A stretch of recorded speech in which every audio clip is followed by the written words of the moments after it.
જય ગુરુદેવ વિદ્યાર્થી મિત્રો, આજે આપણે વિજ્ઞાન વિષયમાં ધોરણ 8માં ચેપ્ટર નંબર 9 પ્રાણીઓમાં પ્રજનન એના વિશે વાત કરવાની છે. તો લાસ્ટ લેક્ચરમાં આપણે આ જ ચેપ્ટર પ્રાણીઓમાં પ્રજનનમાં આપણા બે ટોપિક હતા. એક તો ભ્રૂણનું નિર્માણ એટલે કે ભ્રૂણનો વિકાસ, અને બીજું અપત્ય પ્રસવી અને અંડ પ્રસવી પ્રાણીઓ વિશે માહિતી મેળવેલી હતી.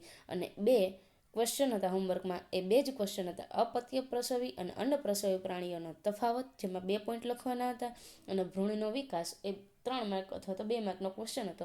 એમાં તમારે થોડુંક ડિટેલમાં લખવાનું હતું, અને એ દરેક વિદ્યાર્થી મિત્રોએ હોમવર્ક કરેલું હશે એ આશા સાથે આજનો આપણો લેક્ચર સ્ટાર્ટ કરીએ. તો આજનો આપણો ટોપિક છે શિશુમાંથી પુખ્ત સ્વરૂપ. તો દરેક વિદ્યાર્થી મિત્રોને ખબર હોવી જોઈએ કે શિશુ એટલે શું. તો કે જે તાજું જન્મેલું બાળક છે, જે માતાના શરીરની અંદર પૂર્ણ વિકાસ પામેલું હોય અને એ શરીરની બહાર જન્મ લે છે, એને આપણે શિશુ કહીએ છીએ. અને એ શિશુમાંથી પુખ્ત સ્વરૂપ છે કેવી રીતે બને છે, એટલે કે યંગ વન ટુ અડલ્ટ્સ, એ કેવી રીતે થાય છે એના વિશે આપણે માહિતી મેળવીએ. તો જોઈએ મિત્રો, શિશુમાંથી પુખ્ત સ્વરૂપ. નવજાત જન્મેલા પ્રાણી અથવા ઈંડાના તૂટવાથી નીકળેલા પ્રાણી ત્યાં સુધી વૃદ્ધિ કરતા રહે છે જ્યાં સુધી તે ન પુખ્ત ન થઈ શકે. એટલે કે આપણે ત્યાં સુધી વૃદ્ધિ કરે છે કે આપણે પુખ્ત ન બની શકીએ. તો અહીંયા આપણે જોઈએ છે મરઘી ઈંડા મૂકે છે. એ ઈંડામાંથી બચ્ચું બનીને બહાર નીકળે અને એમાંથી એ પુખ્ત ન થાય બચ્ચા, પોતાની રીતે બધું કાર્ય કરવા માંડે, પોતે ચણવા માંડે, જાતે ઉડવા માંડે, જાતે કોઈની હેલ્પ વગર, એ ત્યાં સુધી એનો વૃદ્ધિને વિકાસ થાય છે. અને પુખ્ત ન થાય ત્યાં સુધી એની વૃદ્ધિ થશે. એવી જ રીતે ગાય છે, વાછરડા અથવા તો વાછરડીને જન્મ આપે છે, તો એ મોટી ન થાય ત્યાં સુધી એનોમાં વૃદ્ધિ થતી હોય છે. અહીંયા કહેવાનો મિનિંગ એમ જ છે, નવજાત જન્મેલા પ્રાણી અથવા ઈંડાના તૂટવાથી નીકળેલા પ્રાણી ત્યાં સુધી વૃદ્ધિ કરતા રહે છે જ્યાં સુધી તે પુખ્ત ન થઈ જાય. અહીંયા 2 વખત ન છે, પણ આગળનો ન છે એ ઇરેઝ કરવાનો છે. ત્યાર પછી જોઈએ તો કેટલાક પ્રાણીઓમાં નવજાત બચ્ચા છે પુખ્ત પ્રાણીથી સાવ અલગ જ દેખાય છે. તો આપણે જોઈએ છે, સૌથી પહેલાં તો પતંગિયાનું આપણને આખી પ્રોસેસ આપેલી છે, તબક્કા આપેલા છે. અને બીજું છે એ દેડકાનો આખો અવસ્થા આપેલી છે. તો પતંગિયાની અવસ્થા જો તો પતંગિયા છે એ પણ ઈંડા મૂકે છે. એ ઈંડામાંથી ઈયળ જેવી લાર્વા બને છે અને એની ફરતે પાંદડું વીંટળાઈ જાય છે, અને વૃદ્ધિને વિકાસ થઈને એમાંથી પતંગિયું છે એ એના કવચમાંથી બહાર નીકળી જાય છે. તો એ નવજાત શિશુ ત્યાં સુધી વૃદ્ધિ પામશે કે જ્યાં સુધી એ પુખ્ત ન બને. હવે દેડકાની અવસ્થા જોઈ લે તો દેડકા છે એ પાણીમાં ઈંડા મૂકે છે, એમાં સતત વિભાજન થાય છે અને એમાંથી ટેડપોલ બને છે. તો ટેડપોલ પણ આપણને 3 પ્રકારના જોવા મળે છે. હજી તો પાંખ વગરનું છે, પૂંછડી વગરનું, હાથ પગ વગરનું, થોડોક વૃદ્ધિનો વિકાસ થઈ અને મોઢાના નીચેનો ભાગ છે થોડોક વિકાસ પામે છે, અને એમાંથી વિકાસ થઈને એની પૂંછડી લંબાયેલી જોવા મળે છે, અને છેલ્લે એ પુખ્ત દેડકો બને છે. તો આમ બચ્ચા પુખ્ત પ્રાણીથી સાવ કેવા હોય છે, અલગ જ દેખાતા હોય છે. એવી જ રીતે રેશમના કીડાનું જીવનચક્ર જોઈએ, જે તમે ધોરણ 7માં પણ જોઈ ગયા છો, અને ધોરણ 8માં ચેપ્ટર 3માં તમે રેશમના કીડાનું જીવનચક્ર જોઈ ગયા. તો અહીંયા રેશમનો કીડો છે, એનું જીવનચક્ર પણ તમે આકૃતિમાં જોઈ શકો છો. તો દરેક પ્રાણીઓનું જીવનચક્ર કંઈક આવી જ રીતે હોય છે, અને એની અવસ્થાઓ આપણે 3 થી 4 એક્ઝામ્પલ આકૃતિ સહિત જોયા, અને એની અવસ્થાઓ જાણીને પણ તમને નવાઈ લાગે કે જે રેશમનો કીડો હોય છે એ નવો રેશમનો કીડો જ્યાં સુધી પુખ્ત ન બને ત્યાં સુધી એની વૃદ્ધિ થતી હોય છે. તો આ રેશમના કીડાનું આખું જીવનચક્ર છે. દરેક વિદ્યાર્થી મિત્રો રેશમના કીડાનું જીવનચક્ર જોઈ લે, અને એની દરેક અવસ્થામાં એ આપણને અલગ અલગ લાગશે. ત્યાર પછી વાત કરીએ મિત્રો, તો રેશમના કીડાનું જીવનચક્ર એ સૌથી પહેલાં ઈંડા મૂકે છે. જો પછી ઈંડા છે એ લાર્વામાં ફેરાય છે. લાર્વા થોડીક વૃદ્ધિ પામીને એમાં વિકાસ થઈને ઈયળ બને છે. ઈયળ કવચમાં અંદર ઢંકાઈ જાય છે. એ કવચમાંથી પ્યુપા બને છે. પ્યુપા થોડીક વિકાસ પામીને રંગબેરંગી દેખાતા હોય એવા પ્યુપા બને છે. એમાંથી એ પુખ્ત થાય છે અને ઉપરનું કવચ તૂટી જાય છે અને છેલ્લે તે રેશમના કીડામાં ફેરવાઈ જાય છે. તો આ દરેક પ્રકારની એની અવસ્થા હતી. ઈંડા મૂકે, એમાંથી લાર્વા, લાર્વામાંથી ઈયળ બને, ઈયળમાંથી પ્યુપા બનશે અને પ્યુપામાંથી છેલ્લે પુખ્ત રેશમનો કીડો બનશે. તો આ રેશમના કીડાનું જીવનચક્ર હતું. એવી જ રીતે દેડકામાં ઈંડાથી શરૂ કરીને પુખ્તતા સુધીની તમામ અવસ્થાઓનું નિરીક્ષણ કરી શકો છો તમે, જે આપણે હમણાં જ જોયું કે ટેડપોલ છે એ કઈ રીતે વૃદ્ધિને વિકાસ પામીને દેડકો બને છે ઈંડામાંથી. તો દેડકો આ પ્રકારના પ્રાણીઓનું જ અન્ય એક ઉદાહરણ છે કે જે ઈંડામાંથી દેડકો બને છે. એવી જ રીતે દેડકામાં ઈંડાથી શરૂ કરીને પુખ્તતા સુધીની તમામ અવસ્થાનું નિરીક્ષણ આપણે કર્યું. તો પહેલીને અને બુઝાને ક્વેશ્ચન થાય છે કે શું ટેડપોલ પુખ્ત દેડકાથી જુદો હોય છે? તો કે હા, ટેડપોલની પૂંછડી લાંબી હોય છે, જ્યારે દેડકાની પૂંછડી એટલી લાંબી હોતી જ નથી. દેડકાને પૂંછડી જ નથી હોતી એમ પણ કહી શકાય. તો કોઈ પણ પ્રાણી હોય એનું બચ્ચું એનાથી થોડુંક ભિન્ન જ હોય છે. તો દેડકામાં ઈંડાથી શરૂ કરીને પુખ્તતા સુધીની તમામ અવસ્થાનું નિરીક્ષણ કરો. તો સૌથી પહેલાં ઈંડું, ઈંડામાંથી ટેડપોલ, ટેડપોલમાંથી લાર્વા અને લાર્વામાંથી પાછો પુખ્ત દેડકો બને છે. તો આ દેડકાની તમામ અવસ્થાઓ. ત્યાર પછી જોઈએ મિત્રો, તો પહેલી અને બુજાના ક્વેશ્ચન થાય છે કે શું તમે વિચારી શકો છો કે કોઈ દિવસ આ ટેડપોલ એક પુખ્ત દેડકો બની જશે? હા મિત્રો, આપણે પણ એક બાળક હતા અને એમાંથી અત્યારે આટલા યંગ થઈ ગયા છીએ. તો અહીંયા આ પ્રાણીઓ પણ એવી જ રીતે એક ટેડપોલ છે એ પુખ્ત દેડકો બની જશે. અહીંયા આપણે જોઈએ છે ઈયળમાંથી લાર્વા, લાર્વામાંથી પ્યુપા, પ્યુપામાંથી પુખ્ત સજીવ પાછો બની જાય છે. એવી જ રીતે એટલે કે ઈયળમાંથી પાછું પ્યુપા, પ્યુપામાંથી પુખ્ત, એ કોઈ પણ પ્રાણી છે આ જ રીતે વૃદ્ધિ અને વિકાસ પામતા હોય છે. તો આપણને ક્વેશ્ચન થાય કે પુખ્તમાં જોવા મળતા લક્ષણો નવજાતમાં જોવા મળતા નથી. પુખ્તમાં જે લક્ષણ હોય એ નવજાતમાં જોવા મળતા નથી. પછી ટેડપોલ અથવા ઈયળનું ત્યારબાદ શું થાય છે? જે ટેડપોલ હોય છે અથવા તો ઈયળ હોય તો એનું થાય શું એના પછી, તો એ જોઈએ. તો તમે એક સુંદર ફૂદાને અંડઘરમાંથી બહાર નીકળતા જોયું હશે. દાખલા તરીકે પતંગિયું છે, તો પતંગિયું પહેલાં ઈંડા મૂકે છે. એ ઈંડામાંથી ઈયળ બને છે. ઈયળ કવચની અંદર ઢંકાઈ જાય છે અને એ કવચમાંથી જેમ ઈંડામાંથી મરઘીનું બચ્ચું બહાર નીકળે છે એવી જ રીતે આ કવચમાંથી પતંગિયું છે ધીમે ધીમે બહાર નીકળે છે. તો જેની અંદર છે એને અંડઘર કહેવાય. ઇંગ્લિશમાં એને આપણે કુકુન કહીએ છીએ અને ફૂદા જેને આપણે મોથ કહીએ છીએ. તો તમે એક સુંદર ફૂદાને અંડઘરમાંથી બહાર નીકળતા જોયું હશે. જે વિદ્યાર્થી મિત્રોએ રિયલમાં જોયું હોય તો બેસ્ટ, અને ન જોયું હોય આકૃતિમાં જોઈ લેશે. તો અહીંયા આપણે ફૂદાનું જીવનચક્ર પણ આકૃતિમાં જોઈએ છીએ.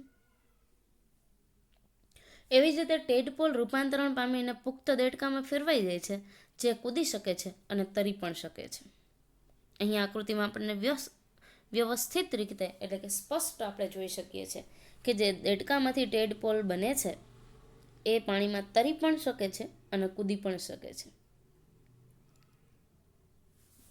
ત્યાર પછી જોઈએ મિત્રો, તો આપણે કહી શકીએ કે કેટલાક વિશેષ પરિવર્તનોની સાથે ટેડપોલનું પુખ્તમાં રૂપાંતરણ પામવાની ક્રિયાને કાયાંતરણ એટલે કે મેટામોર્ફોસિસ કહીએ છીએ. એવા કેટલા બધા પ્રાણીઓ છે કે જેમાં ઘણા બધા પરિવર્તનોની સાથે ટેડપોલનું પુખ્તમાં રૂપાંતરણ પામવાની ક્રિયાને આપણે મેટામોર્ફોસિસ એટલે કે કાયાંતરણ કહીએ છીએ. જો મિત્રો આજના હોમવર્કમાં તમારે કાયાંતરણની વ્યાખ્યા લખવાની છે, એક નોટ ડાઉન જ કરી લેજો. કાયાંતરણ એટલે પાછું રિપીટ કરું કે કેટલાક વિશેષ પરિવર્તનોની સાથે ટેડપોલનું પુખ્તમાં રૂપાંતરણ પામવાની ક્રિયાને કાયાંતરણ કહે છે, એટલે કે મેટામોર્ફોસિસ કહે છે.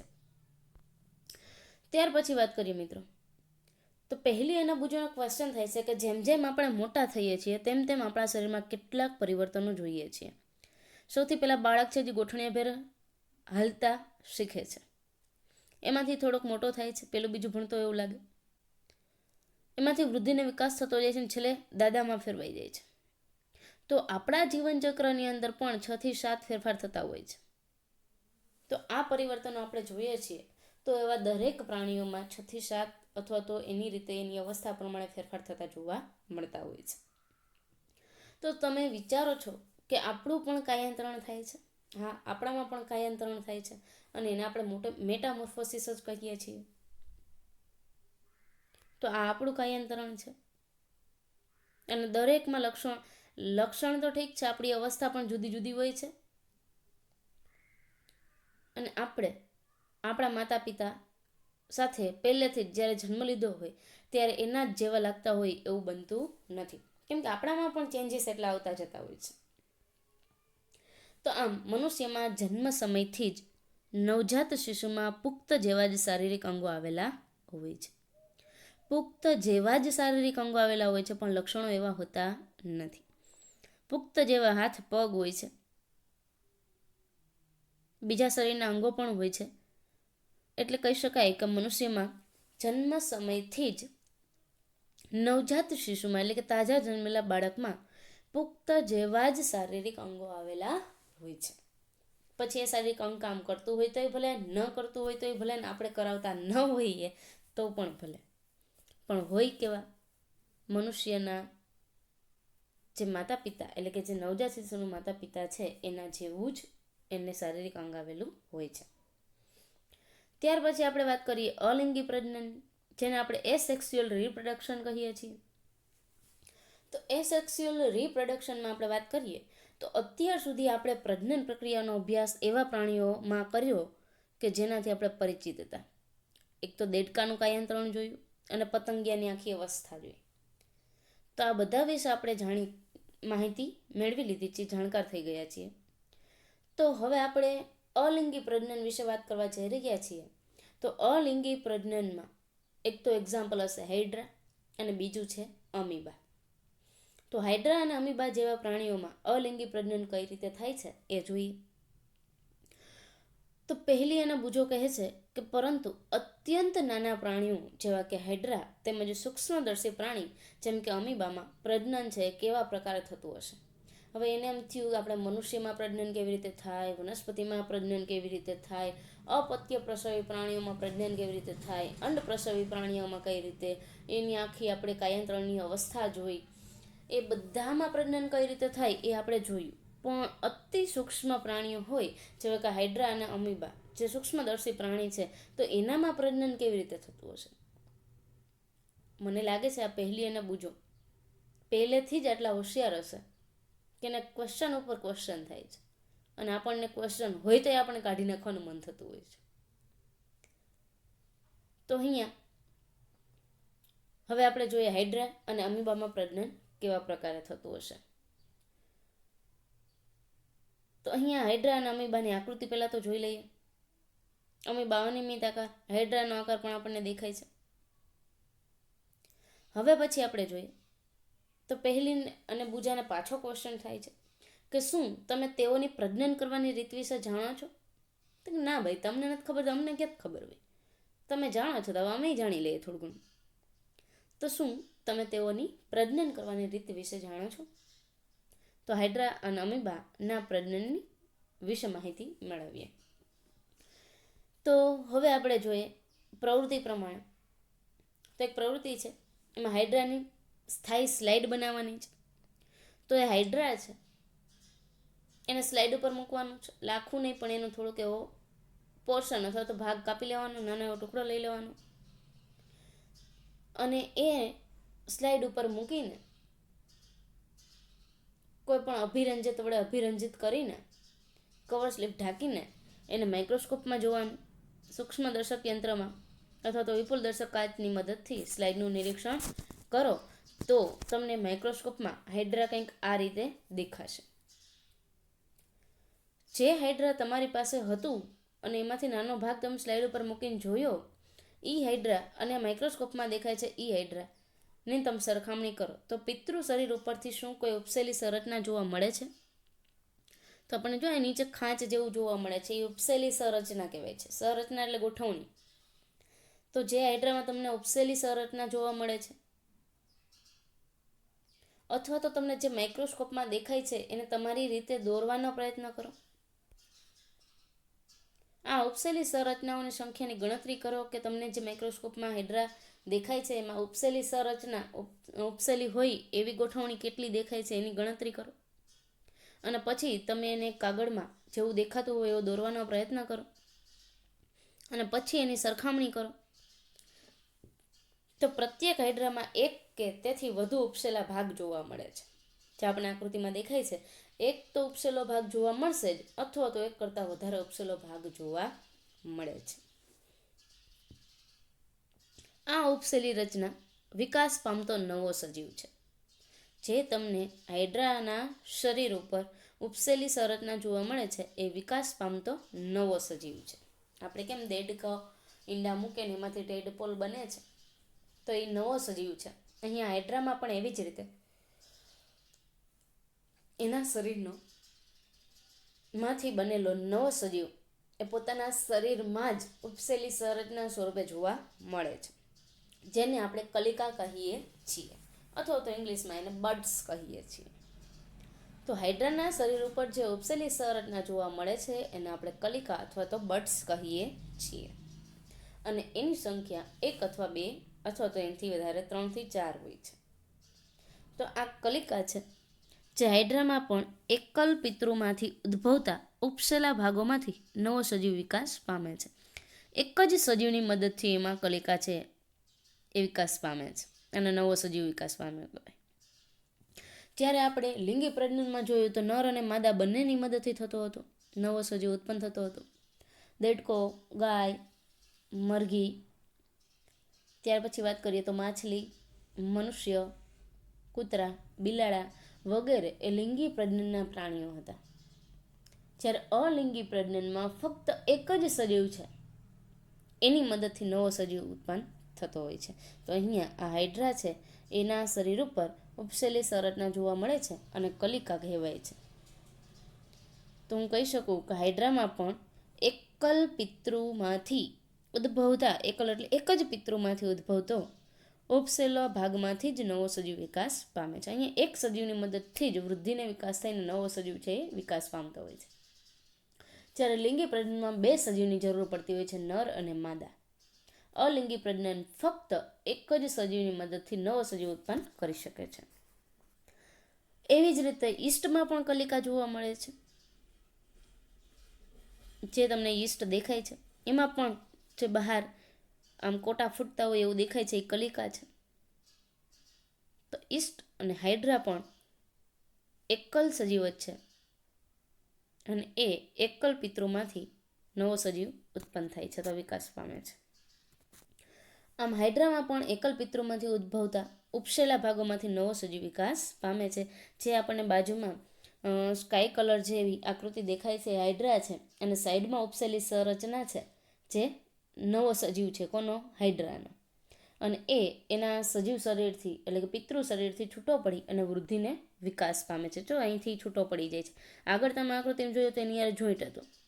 હવે થોડોક પિતૃ સજીવથી કેવો થઈ જશે? છૂટો થઈ જાય, કારણ કે પોતે જ મોટો થઈ જાય છે, પુખ્ત બની જાય છે અને એ પોતાની રીતે વૃદ્ધિને વિકાસ પામતો જાય છે. પાછો એમાં એવી જ રીતે કલિકા છે એ જોવા મળે છે, એટલે ઉપસેલ સંરચના જોવા મળે છે અને એમાંથી પાછો નવો સજીવ ઉત્પન્ન થાય છે, હાઇડ્રા. તો આવા પ્રજનનમાં એક જ પિતૃમાંથી નવો સજીવ ઉત્પન્ન થાય છે. તેથી તેને આપણે અલિંગી પ્રજનન એટલે કે એસેક્સ્યુઅલ રિપ્રોડક્શન કહીએ છીએ. આવા પ્રજનનમાં એક જ પિતૃમાંથી નવો સજીવ ઉત્પન્ન થાય છે. તેથી તેને અલિંગી પ્રજનન એટલે કે એસેક્સ્યુઅલ રિપ્રોડક્શન કહીએ છીએ. તો હજુ એકવાર રિપીટ કરીએ મિત્રો, અલિંગી પ્રજનનમાં એક જ સજીવની જરૂર હોય છે, જ્યારે લિંગી પ્રજનનમાં 2 સજીવની જરૂર હોય છે.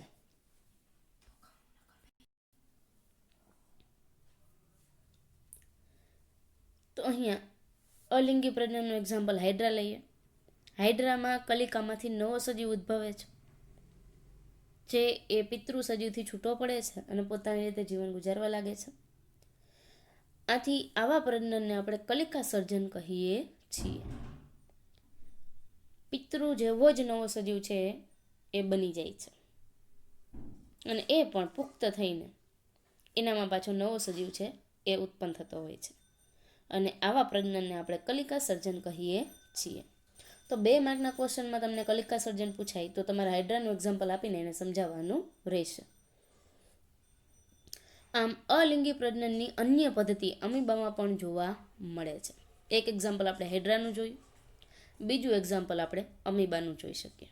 અમીબામાં પણ એવી જ રીતે અમીબા છે એ અનિયમિત આકાર ધરાવે છે. ખોરાક મેળવીને વૃદ્ધિ અને વિકાસ પામીને એની અંદર જે કોષ હોય છે એ 1માંથી 2 થાય છે અને એ પોતાની રીતે છૂટા પડી જાય છે અને સ્વતંત્ર કોષ છે, એટલે કે સ્વતંત્ર બાળ અમીબા છે, નવો અમીબા છે એ પોતાની રીતે વૃદ્ધિ અને વિકાસ પામીને ગુજરાન ચલાવવા લાગશે, વૃદ્ધિને વિકાસ પામવા લાગશે. તો આપણે જોઈએ છે 1 અમીબામાંથી 2 અમીબા આપણને જોવા મળે છે. એ બાળ અમીબા છે, નવા અમીબા છે. તો અલિંગી પ્રજનનમાં આપણે હાઇડ્રાનું એક્ઝામ્પલ અને અમીબાનું એક્ઝામ્પલ આપી શકીએ. તો આ અમીબાનું આખું અવસ્થા હતી. તો આપણે એ અમીબામાં કેવી રીતે થાય છે એ પણ જોઈએ. તો અહીંયા અમીબાની રચના વિશે આપણે અભ્યાસ તો કરી જ ચૂક્યા છીએ, છતાં પણ આપણે જોઈએ કે અમીબાની અંદર કોષ કેન્દ્ર હોય છે, અંધાની હોય છે, ખોટા પગ હોય છે, આંકુચક રસધાની હોય છે અને એની ફરતે કોષ રસ સ્તર હોય છે. આ દરેક અંગિકાઓ એની અંદર આવેલી હોય છે. કોષ કેન્દ્ર, અંધાની, ખોટા પગ, આંકુચક રસધાની અને કોષ રસ સ્તર આવેલું હોય છે. તો તમને યાદ હશે કે અમીબા છે એ એક કોષી સજીવ છે, એક જ કોષથી બનેલો સજીવ છે. જે આપણે ધોરણ 5થી ભણતા આવીએ છીએ કે અમીબા છે એક કોષી સજીવ છે, એક કોષનો બનેલો છે. આમ અમીબામાં કોષ કેન્દ્રના 2 ભાગોમાં વિભાજનથી પ્રજનન ક્રિયાની શરૂઆત થાય છે. જે કોષ એક હોય છે એમાં એનું વિભાજન થાય એટલે 1માંથી 2 બને અને પ્રજનન ક્રિયાની શરૂઆત થાય છે. ત્યારબાદ કોષ પણ 2 ભાગોમાં વિભાજિત થઈ જાય છે. તો આપણે જોઈએ છે અમીબાની અંદર એક કોષ હતો, એમાંથી 2 નવા કોષ જોવા મળે છે, એટલે 1માંથી 2 વિભાજન થઈ જાય છે. જેના પ્રત્યેક ભાગમાં કોષ કેન્દ્ર હોય છે. પરિણામે સ્વરૂપે એક પિતૃમાંથી 2 અમીબા બને છે. દરેક સજીવની અંદર કોષ કેન્દ્ર તો હોય જ છે. તો અહીંયા એક કોષી સજીવ અમીબા છે એની અંદર એક કોષ કેન્દ્ર છે અને એ પ્રજનન દરમિયાન 1માંથી 2 વિભાજિત થઈ જાય છે અને 2 અમીબા બને છે. આમ આવા પ્રકારના અલિંગી પ્રજનન કે જેમાં સજીવ વિભાજિત થઈને 2 સંતતિ ઉત્પન્ન કરે છે તેને દ્વિભાજન કહીએ છીએ. પહેલું આપણે હાઇડ્રાનું જોયું, એમાં કલિકા સર્જન. આપણે એક્ઝામ્પલ અમીબાનું લીધું તો એમાં દ્વિભાજન, 1માંથી 2 સંતતિ ઉત્પન્ન થાય છે જેને આપણે દ્વિભાજન એટલે કે બાઇનરી ફિઝન કહીએ છીએ. તો 2 માર્કમાં તમને દ્વિભાજન વિશે પણ પૂછાય તો તમારે અમીબાની આખી પ્રોસેસ સમજાવવાની રહેશે. કલિકા સર્જન પૂછાય તો હાઇડ્રાનું બધું સમજાવવાનું રહેશે અને બંને તમને 3 માર્કમાં પૂછાય તો તમારે કલિકા સર્જનમાં હાઇડ્રાનું સમજાવવાનું અને દ્વિભાજનમાં અમીબાનું સમજાવવાનું રહેશે. તો કલિકા સર્જન તેમજ દ્વિભાજન સિવાય કેટલાક અન્ય પ્રકારો છે જેની મદદથી એક જ પિતૃમાંથી સંતતિ પેદા થાય છે. તો એવા પ્રકારો જોઈએ. કલિકા સર્જન છે, દ્વિભાજન છે, પુનઃ સર્જન એટલે કે ફરીથી સર્જન થતું હોય. એક્ઝામ્પલ તરીકે ગરોળીની પૂંછડી.